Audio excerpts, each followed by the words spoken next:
Hello everyone, it's me Romie. So this is the review for Real Housewives of Atlanta, Season 8, Episode 11. Miss Parks Goes to Washington. So yeah, have the retainer in, so please excuse that. Yeah, so Phaedra starts off the episode, and it's her with, the prince, Aiden, and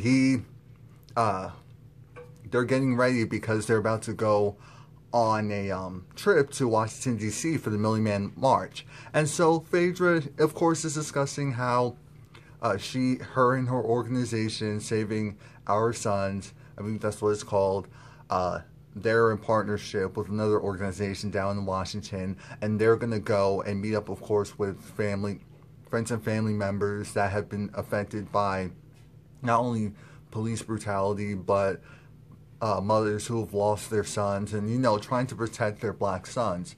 Because we know how the racial climate is here still in America. Of course, other parts of the world, but specifically here in America. And so she's going to invite Kim Fields, of course, because Kim Fields is all for, education and exposing her kids to things like that. Well, that's what she thinks. That's what she thinks. So then after that, she also invited Sheree. Sheree has a son. She's also inviting, who else? Portia, because she believes it's a good experience. But we know Portia, of course, civil rights, her grandfather, Hosea? I think that's Hosea Williams. I think that's his name. And he was a civil rights activist right there with marching with Dr. Martin Luther King Jr. And so they go and, well, actually, I'm getting ahead of myself. So then next we actually have Candy with Todd, and right now they don't know what the sex of the baby is. So they're pretty much in a, if it's a boy, he's not going to be wearing sandals or any type of sandals. That's what Todd's like. We're not doing that. And if it's a girl, she's not, doing anything to her hair until she's a certain age. And Candy's like, well, my mom gave me the freedom to, do whatever I want. I had the cramps and all this stuff going on. So they have that, and it's really cute. And as we know, they actually had a son. I forgot his name. I think they had the son a week or a week and a half ago. So congratulations to them. So after that, we get to the scene where Cynthia she's at Kenya's house, we'll call it, her work in progress. And sorry about that, I just brushed my teeth, guys. Yeah, so at her work in progress home, she thought was going to be done within a certain time frame, and the guys who are working on it, they're taking their old sweet time because, of course, Kenya's not there to supervise. So it looks like Lowe's might be paying for it because you see Lowe's plastered all over the place. So yeah, Cynthia comes walking up in a hard hat because she's like, Lord Jesus. And she's going up them stairs like, and she's like, oh my God. And so then basically they get down to, after, a little joke here and there, Kenya talks about her experience of going down and seeing her family. And of course she talks about how she's never felt closer with her father, which, as we saw, was true. But she was also saying how she actually went to go visit her mom, and her mom wasn't feeling it. She was never really feeling it to begin with, but she definitely wasn't going to feel it with a whole camera crew there. Yeah, and Cynthia gets really emotional because she's just like, of course, she's a mother. So the thought of her not being there for her daughter, and just like a mother not being there for their child, period, she can't even think about that. She doesn't understand that. Because remember, her mom and her sister both went to bat for her. And were really serious about being there for her. So I'm sure that was probably in the back of her mind as well. But we actually see this clip of everyone coming around Nene. And this is another parallel how Kenya and Nene are really similar. As far as like their backgrounds and having issues with their moms. And also kind of having estranged issues with their fathers. And so, they have a moment, Kenya and Cynthia, because she was just like, Nene, like I said, Nene also has the same situation where her mom wanted nothing to do with her, basically. And so we actually get a phone call, and of course it's a collect call. Do you want to accept the charges? Who's it by? Apollo Nida. So then Apollo calls, and he speaks with Aiden, and he has to give Aiden a little talk because Aiden is, Aiden has a big personality, and as a result, he, I guess, was getting into trouble at school.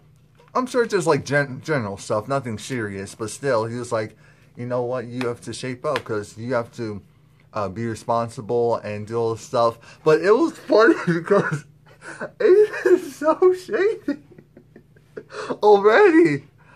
Aiden was like, when Apollo was talking, Aiden was like, yes, ma'am. I mean, sir. No, that's not how it happened. It was like, you understand me? It's like, yes, ma'am. And that's Phaedra did to him. And it's like, yes, sir. So anyway, yeah, Aiden is going to be a handful when he grows up. I am telling you this now. Phaedra isn't ready. She is not ready. So then we actually get to Kim Fields, and she's, as I said, getting ready to get up and go down there, and she has the kids, and this is the first time that it's just her and the boys going somewhere, so she's going to have to, we'll see how she maneuvers that, because she's just like, whatever time frame works for me, because I have these two boys type of thing, and I don't have help. I'm a very hands-on parent, and she's not knocking anyone who has help. She's just saying her choice, of course, is to be hands-on. So we understand that. And Sheree shows up, and that's all well and good. And so then, bring, Kim, where are you? Oh, well, I'm still getting ready. Have two boys, and they clearly look nowhere near ready. But her son, Kim's son, is a trip. Her older son, he is another one that's going to be a handful. I could see him having the mouth on him when he grows up. But again, he's only like, 8? So, you can't, but then again, I wasn't like that when I was 8, but whatever. So, they leave and go ahead because it's like, we can't wait on you. We have to make sure that we get to this place on time so that we can meet these people who set all of this up. Can't be rude. So, Fraser's like, I'll send the car for you. So they get there, and they're greeted by, gosh, I forgot her name, but one of the main women in charge of the organization, and she meets Aiden. She was like, oh, is this Mr. President? And it's like, no, it's the Prince. And it's like, yeah, no. And this is funny because the whole time, and Kim shows up pretty much right behind them. So I'm thinking to myself, yeah, they couldn't wait for her like an extra 2 minutes or something. How editing did it made it seem like she was going to be really late, but she was right there behind them. And so, they go and put the kids to the side while the adults talk about the organization, and they're just showing the progress of all the kids that are in the program and how they're working, and they're in high school and they're the graduating class, or high school or college, whichever, but how great the organization is, and the importance of course, promoting how we need to make sure we do all we can for their black sons, the black men in general, because in society they're not seen, we're not seen the same, in the same light as, let's say, others. We'll just say others in general.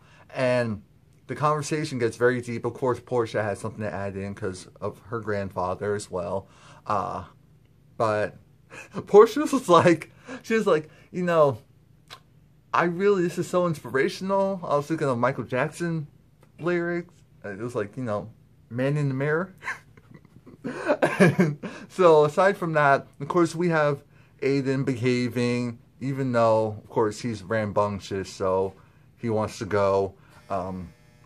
And we have Kim Fields, whose kids are, they're clearly, of course, her little one, her 20-month-old, you have to excuse him because he's still a baby, but her 8-year-old, he's behaving, but you can tell he's just like, why am I here, type of thing.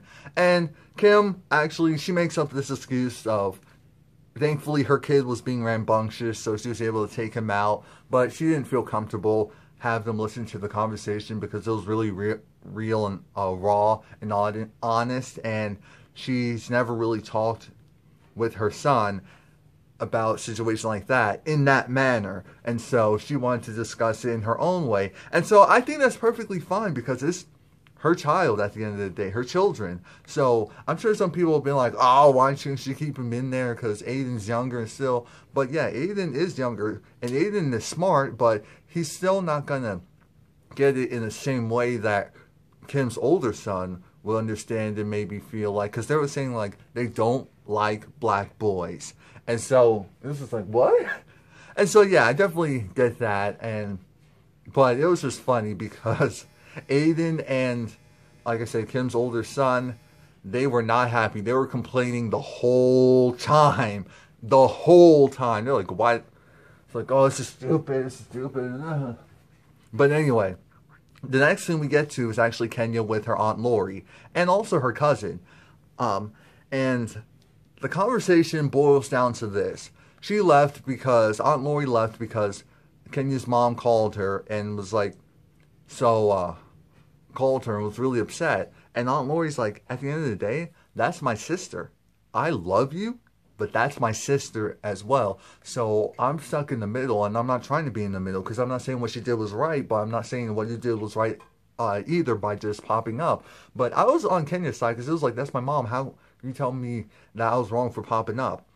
This is a woman that wouldn't claim me or wouldn't accept me. And what Aunt Lori and her cousin were really just trying to hammer in was that we love you and we're your family. So regardless of what your mother does, says, or how she feels, it doesn't matter because we have your back. We're your family. And that's how it all boiled down to, because it was getting really uncomfortable because you could tell this was a real raw conversation because Kenya was trying to calm down because Aunt Lori's like, you're not going to talk to me that way. And it's like, yes, ma'am. Yes, ma'am. So then we get to them going to another location in D.C. And, of course, Kim is, again, she's just over the situation because she's like, you know, I understand these congressmen and these people, they're doing all of this, and I appreciate it, but my kids come first, and this whole situation, what they're talking about, and how it's all set up, I'm not comfortable with it. Her son was really fussy, and so, again, that was another excuse for her to take him out and just leave. And so, Sheree actually comes out because she wants to see, okay, you know, it's kind of rude for you to just leave and not come back in. We all have kids, so we do understand that whole concept. And the shady part is, they actually, at one part of the episode, they went and they showed the clip of Portia with the whole Underground Railroad thing. Bravo. And so, you actually get to another scene with Candy and Todd and the whole family together. Well, Candy's side of the family, at least. And Mama Joyce is like, Candy! And, you know, Mama Joyce is really happy because this is like her redo baby. As far as, because she didn't do all the things that she probably should have done as a grandmother when Candy was pregnant with Riley. And so she's trying to be extra affectionate, and I think that's the word, and show more love. And so, even to Todd, now she's really nice to Todd and actually has his back. She's like, oh, Todd! And everyone was like, ¿Por qué? and so, yeah, so Todd and Candy actually, their plan is to try and convince everyone about this this restaurant, because they actually want them to be involved as well. That's the main thing. It's not just like we're opening up this venture. They know it's like this family restaurant. It's like, Aunt Bertha was like, I'm not cooking. I'm not going to work. You're not going to have me do that. And so then towards the end, she was pretty much like, all right, yeah, maybe. And they're like, all right, a maybe. So, rough start, but we'll see what happens. And so we have Portia and Phaedra having fun and just kind of regrouping. It's like Sheree's son is on his way and all that. It's like, yeah, it'll be pretty good for him to be there. And Kim Fields is getting ready. And these older women are a trip because Sheree's son is younger than I am because he's 19. And so he is, but he's like 6'5", 6'6", because you have to remember who his father is. And so it is a mess because Portia and Portia and Phaedra are just like, oh, he's so tall and all this stuff. I mean, they are a mess. The prime definition of a hot mess. And so then they actually get to the march, and while they're there, they're meeting with everyone, and this is where Kim takes her, she exits stage left, which, as you know, technically go right if you're a theater person, and so I think I actually just messed that up, but they're sitting there, and of course they're listening about the whole Black Lives Matter, All Lives Matter, and Jamal Bryant is giving the speech, and it's really good. But again, Kim bounces, and it's just like, Kim, really? Type of thing. But again, I don't think Phaedra actually brought her kids. I think she left them with the help, and so it's not like Kim could do that because she's really hands-on. So I guess whatever floats your boat. She actually had a really important thing to go to, a really important event. I'm sorry, I forgot about that. And a thing for leukemia or some type of cancer. And so it's like, yeah, 100% valid. You can't do nothing about that. And it was nice to see that all the women who were there, the mothers who were there who lost their sons to police violence or whatever it was, they were there talking a little bit about their stories and also kind of just admiring Sheree and her son, because it's like they don't have their sons and they see this big young man, and it's just like, there's the future right there, and we need to do everything we can to make sure that he has one. And so that's really touching and really realistic. So the next thing that we actually get to, one of the last scenes, is where we have Peter and Cynthia, and they're preparing. And you're wondering why they're preparing? Because Nene's back. Nene is back. She was gone for 11 episodes. Let's be real. She was gone for 11 episodes. And so it's like, okay. It wasn't... I realized Nene really didn't carry the show. She just had a lot of drama centered around her. But it's not like the old days where it was her and Kim, and they were just so entertaining and so interesting to watch. But long story short, Cynthia and Nene are back to where they were, and Peter even gave her a hug and everything. So, and Cynthia's just swooning, and this is Nene's like, yeah. And then as soon as Cynthia mentioned Kenya, Nene's like, and it's like, all right, Kenya's my girl. No, Nene, you're my girl. It's like, oh gosh, we're back to this again, really. But it'll be cool to see how this all turns out. And so, that was it. That was it for this episode. Please like, comment, subscribe. Like I said, I do a review every week. So let me know what you think. Let me know what you think about this episode if you were able to watch it. And if you weren't able to watch it, I'm glad. Hopefully this review you thought was good enough as a replacement. And again, let me know what you think.